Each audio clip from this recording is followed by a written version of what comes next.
All right, I'm off.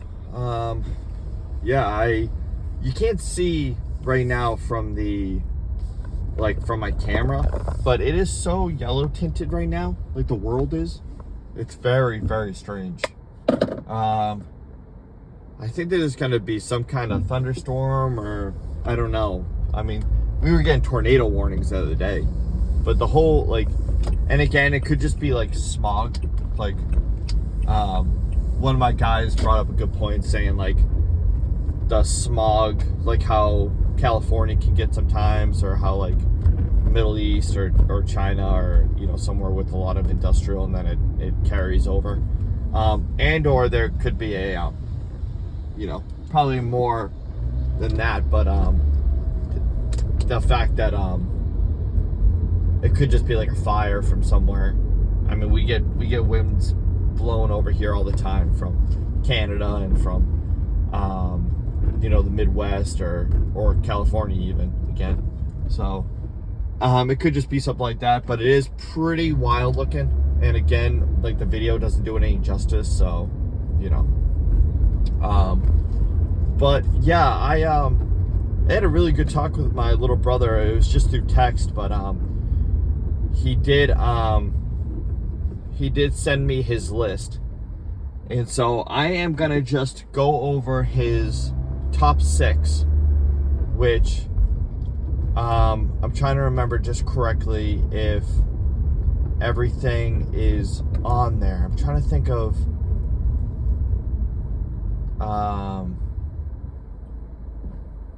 yeah, that's his. I'm gonna go over his top 6. He went over what they were with me, and yeah, let's get to that video. So I say top 6 because he really wants to wait and give me his top, his other games that were there. He didn't say that I necessarily got them wrong, and I don't really care about getting something right or wrong. But he was kind of like, I need more time to kind of think about those games, because they're not as definitive to his list. But I think that they can be. My little brother has played so many fucking games. He really has. It's not even funny. Probably, because of Steam, and because of longevity of having his. I mean, he played a lot of PS4, and he played a lot of PS5, and he played games that I never played. Again, he continued and played, he beat Elden Ring, and he beat God of War Ragnarok, and he beat some of these games that I'm like, oh, I really want to play those games. If I was younger and I had more time or whatnot, or I had a console, or I had a TV to play. He played these games that I was like, dude, how was that? How was that game? And then he would give me his honest reaction and be like, it was alright, or Alan Wake 2 and Red Dead Redemption 2. Those are 2 huge games that I'm like, dude, I love the originals, but they make my laptop fucking heat up, to fucking death. So I asked him, and he was like, Alan Wake 2 is really good. But then as time goes on, he's like, Alan Wake 2 was good, but I don't know if I would play it again. And that kind of led into him being like, of course it's good, but again, if we're talking top 10, no, he's like, that wouldn't be there. Red Dead 2 might be in his top 10 because he really gave it some good time, and he really got lost in it, and he beat it pretty quick. I remember, and he did a lot of the side stuff too, and he really enjoyed it. So I mean, it's Red Dead 2. It's an incredible game. But yeah, he's kind of the continuation of myself. He really plays a lot of the same games that I do. I'm kind of a continuation of my brother, and I swerved into a different direction. And then my little brother is myself, but also swerved in a different direction. Just we're all we're also all these Venn diagrams of, we all have that common factor, and then we spread out from there. That's kind of obvious, but Let's get to the list of his top 6, and they are in, kind of the order. They're in a good order. They're all really good picks, and really define my little brother. So, number 6, he swapped these, and let me know that Tears of the Kingdom is number 6. No surprise there. I'm not surprised it's not higher. I'm not surprised it's not lower. I think this is a perfect placement. I mean, it's number 6. That's a huge feat for a game to crack into someone's top 10.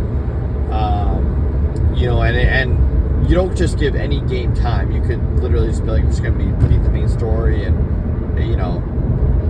do that at the least. But he beat this game 2 times on the original Switch and then transferred over to Switch 2.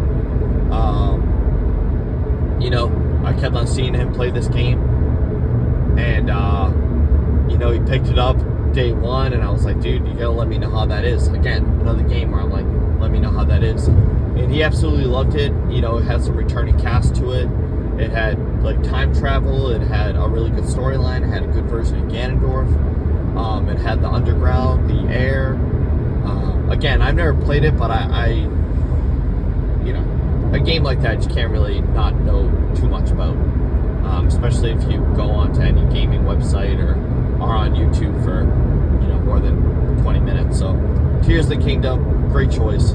Now number 5, and this video might have two, I might have to fuse this into another video because I want to really talk about number 5, and I talked about it a little bit,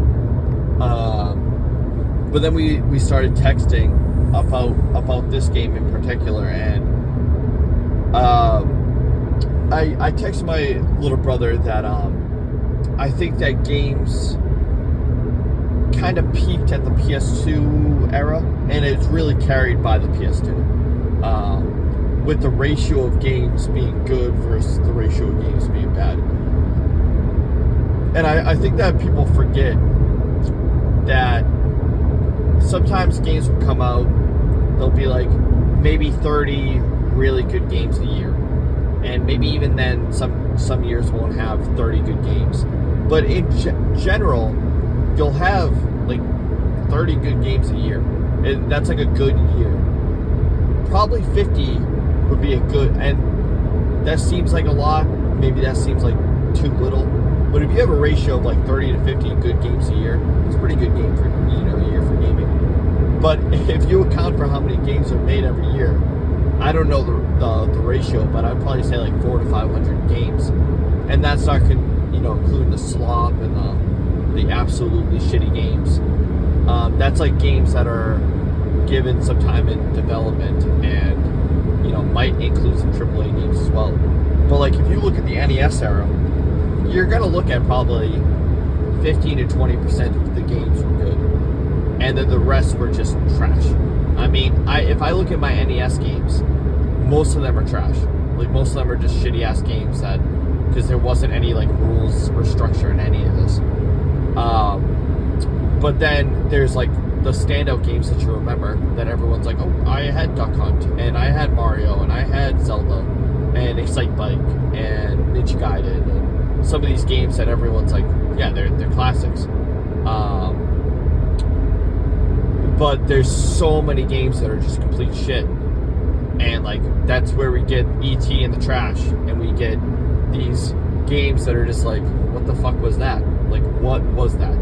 It's and I think we've reverted back to that recently with a lot of AAA studios kind of continuing to go down the drain and not release good games, or kind of go back to what they're used to and give a nostalgia bait and etc.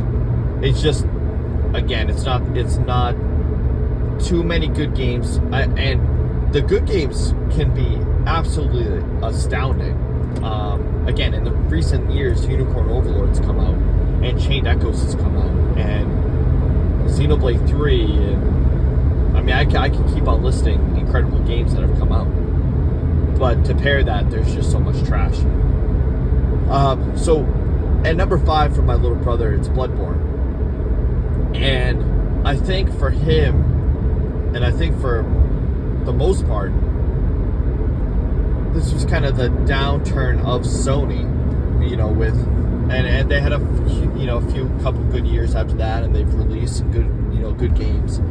But I think the PS4 peaked with Bloodborne, with the pairing of Witcher 3 and Arkham Knight. I mean, you had 3 games right there that were like all a take on some kind of open zone, open world type of formula, and really nailed that formula. I think Arkham Knight's better than any Spider-Man game, and any, it kind of plays like a PS4 game, in the zone of collectibles and all that, but I think it's better than every single one of those. Witcher 3, I think, is arguably the best open world game of all time. If not that, you have Elden Ring and Breath of the Wild all having their own take on it. But Witcher 3, I mean, you can make an argument for being the best open world game of all time. And Bloodborne, you can make an argument for it being the best From Software game, which is, ranking that right there is saying it's ranked, 25 best games of all time. So Bloodborne is a game that I played a lot of, and then I didn't have to tell my little brother about it. He already knew about it from the streamers, and he already knew about it from being on PS4 and being in that loop. And then I was like, of course he's gonna like it. He likes Berserk. He likes Lovecraft. He loves Wendigo. Like, that's, and all of those plus more add to the picture of like Bloodborne being a must play for anyone who's in these type of areas. Not to mention that it's a masterpiece from like the environments, from the creativity on display. Bloodborne's kind of like its own thing, and I'm gonna make a video where it's like me and the top 5 like lore games that I've ever played, games that are like heavily into lore, and the lore that I enjoyed the most. And fair warning, but Bloodborne's obviously going to be there. I think that you could make an argument that Bloodborne has the best lore in all of video games, especially that it's a standalone game, and it is like better lore than games that have gone on for 6-7 sequels, which I think most of the time ruins it. Bloodborne reminds me of it's harking back to the PS2 games, where this is just a PS2 game. It's over after this. We're not going deep into all of this bullshit.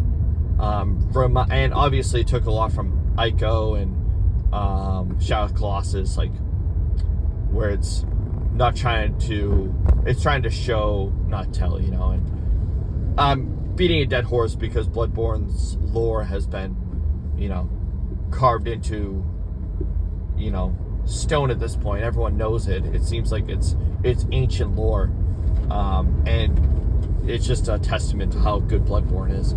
But my little brother loves Bloodborne just as much as I do. I think this is the only game that's on both of our lists. So again, we only have one game in common, which is pretty nuts. But then it's also like, what else do you, it's just same thing with my brother. Like, we only have Chained Echoes, and then my best friend, we only have Dark Souls. But right there, even in my top 10, I take a game from every single experience that I've been in. So that that really says something as well. But bring it back to my little brother.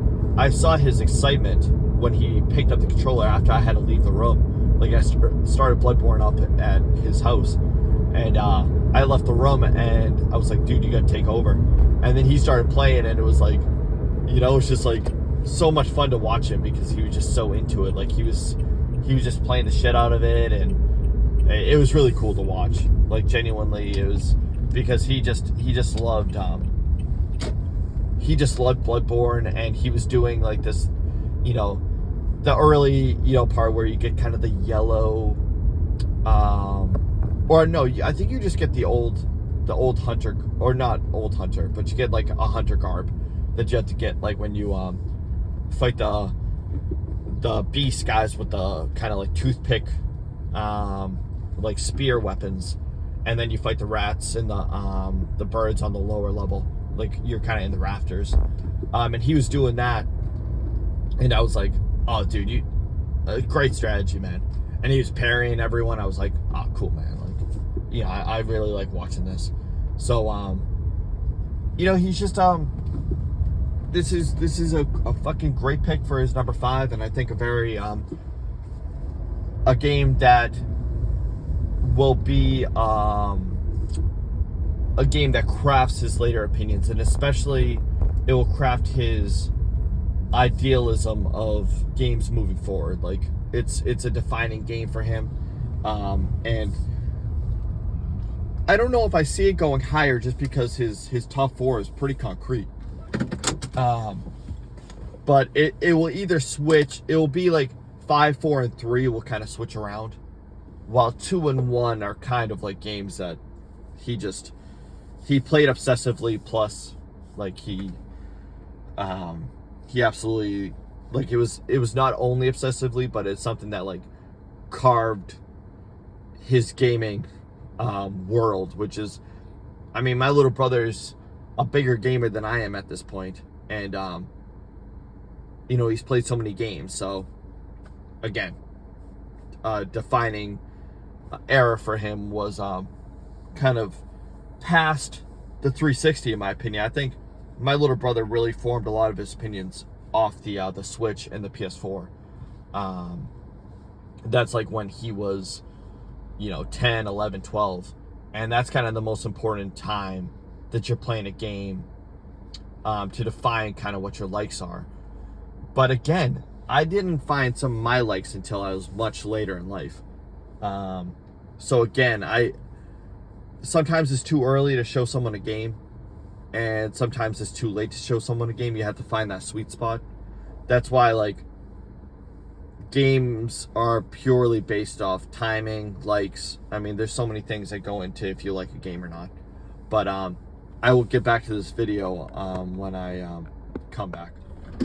I told you I'd be back. We are come back with number 4, which would be Mass Effect 2. Again, great pick. A definitive title for the 360. What is that? I mean, let me get this straight. That's the 5th generation, right? It's gotta be the 5th generation, right?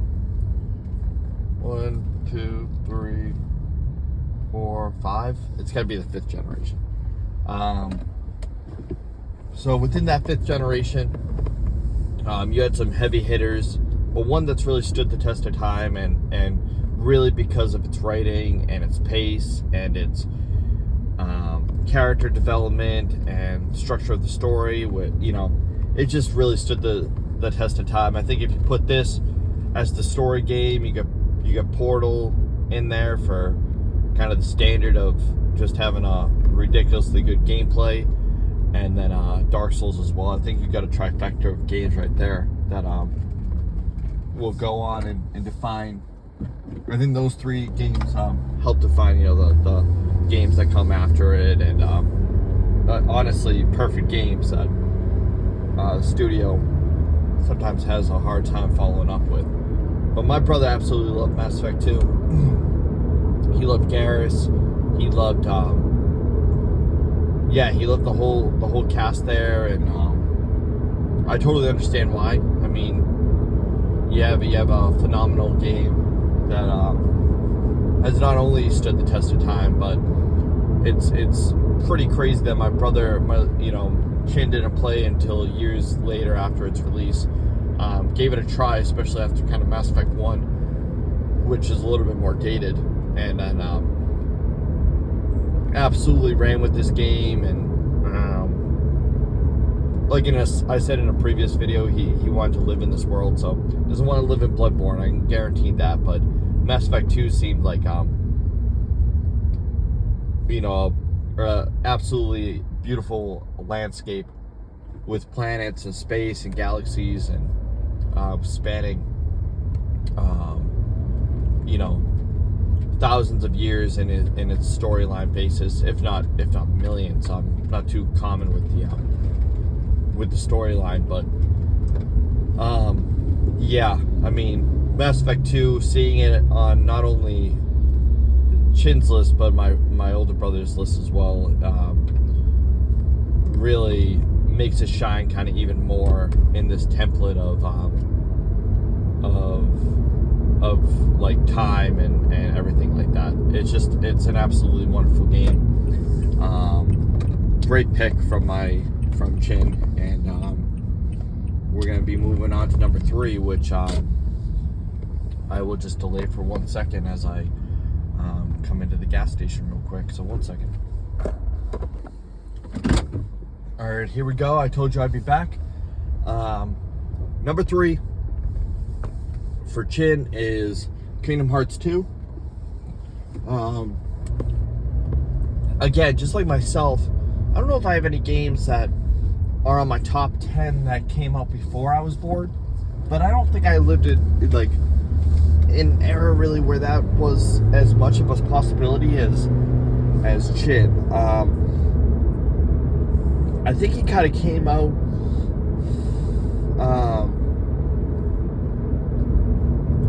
at the perfect time, and like came out into the gaming landscape at the perfect time, and then also at the worst. It's like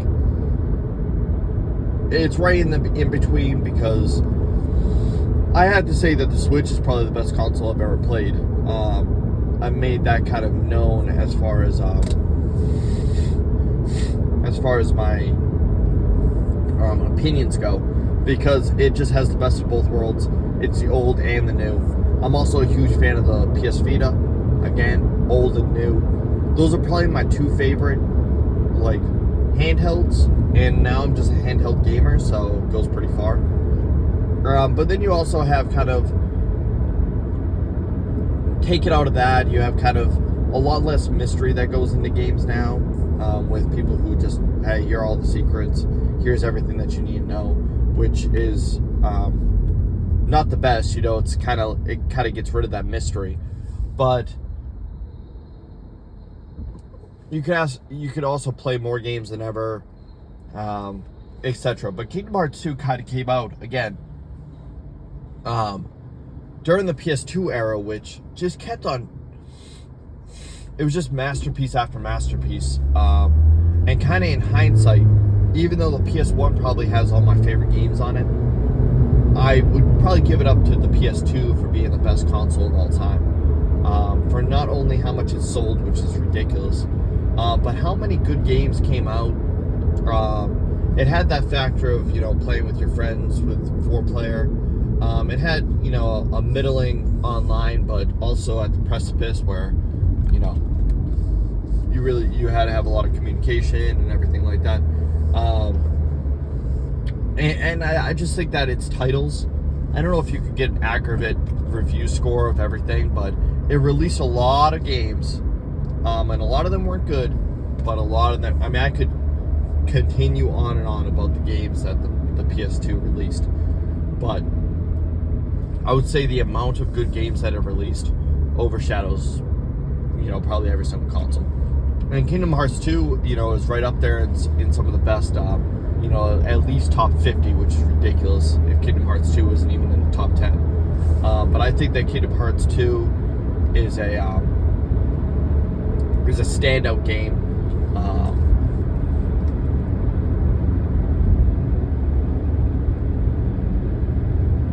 And I didn't have a PS2, but everyone I knew played the shit out of Kingdom Hearts. I bought my buddy like 2 controllers and Kingdom Hearts 2 and something else for his birthday. And it was years later. I just knew he was a huge fan, and Kingdom Hearts 2 is just very, like, I just know that it really hits that perfect spot of nostalgia and things that you you love as well, and it's a standout game. And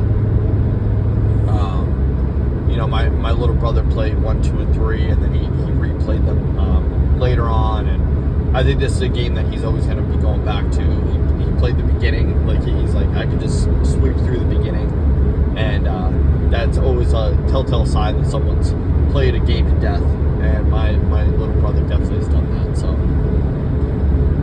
and number 2 is Breath of the Wild. I thought that this was his number 1 until recently, maybe a month or 2 ago. He let me know what his number 1 was. Again, this goes without saying, it's one of the best games of all time. A lot of people put it, in top 5 discussions of best games of all time, which is crazy. I believe it came out in 2015 or 2016. 2016. Oh, maybe 2017. Oh man, sorry, my knowledge is not right now. But I know that when I was on deployment, it had come out. So I think 2017. If anything, it came out on the Switch, or the Switch came out. I don't. Oh man.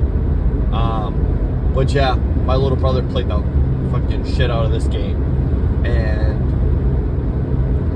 it was his Zelda. A lot of people had Ocarina of Time, or they had Twilight Princess, or Link to the Past. If you're even a little older than I am, and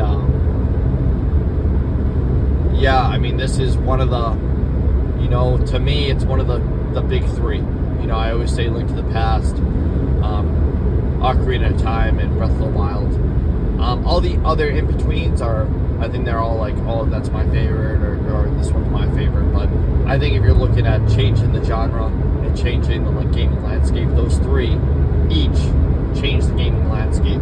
And it's always surprising to see when a game changes the landscape, because you just never think the landscape will change and it'll stay dormant, and then a game will come out and then every game wants to be it.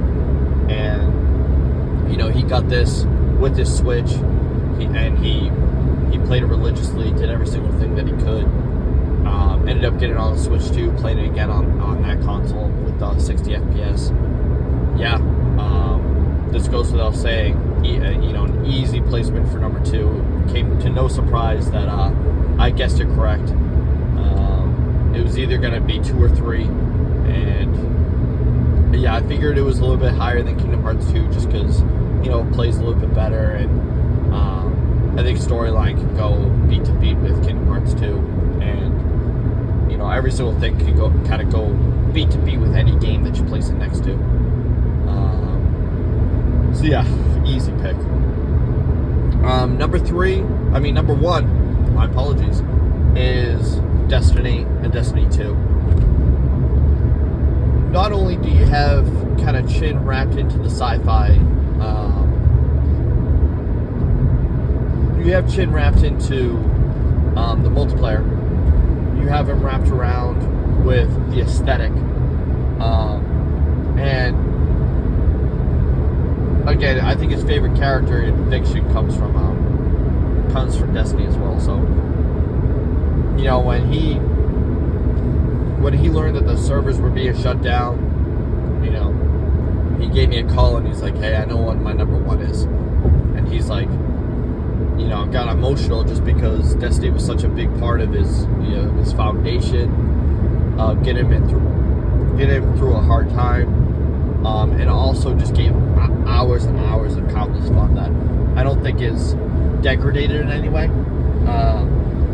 For me, I don't play multiplayer games now, so I think if I still play multiplayer games, certain games would be a lot higher. But I'm past that, and Chin still plays with his friends, and then he plays with his boyfriend as well. So it's like he still has the online attachment, and Destiny already has an amazing single player, and you can just keep on playing Destiny and go through different runs. I think out of a lot of people I know, I've met throughout the years, I think Destiny is a high-ranking game, And I think, honestly, it's a few people's number ones. Because I saw several of my friends, really dig their heels into Destiny. And, with Gears of War, for me, there was no, attachment to anything. That's why Gears of War, even though I put hundreds of hours into Gears of War, if not thousands, it's just, I really didn't care about the characters too much. It's not like I was, even when Dom died, I was even though I played 1, 2, and 3, and I played multiplayer, and I was always, either Dom or Baird or Coltrane, I didn't, I didn't necessarily care about the characters. It wasn't a universe that I was, dying to understand the plot. But my little brother, really wanted to understand the plot of Destiny, and I think, obviously, it has a better story. And I think that the characters are, it's a perfect blend for him of all his likes, and kind of all merged into one game. It has a nice aesthetic where it's still pleasing. It's still mainstream, but it also feels like people who play Destiny are they're part of a club that you can't get into.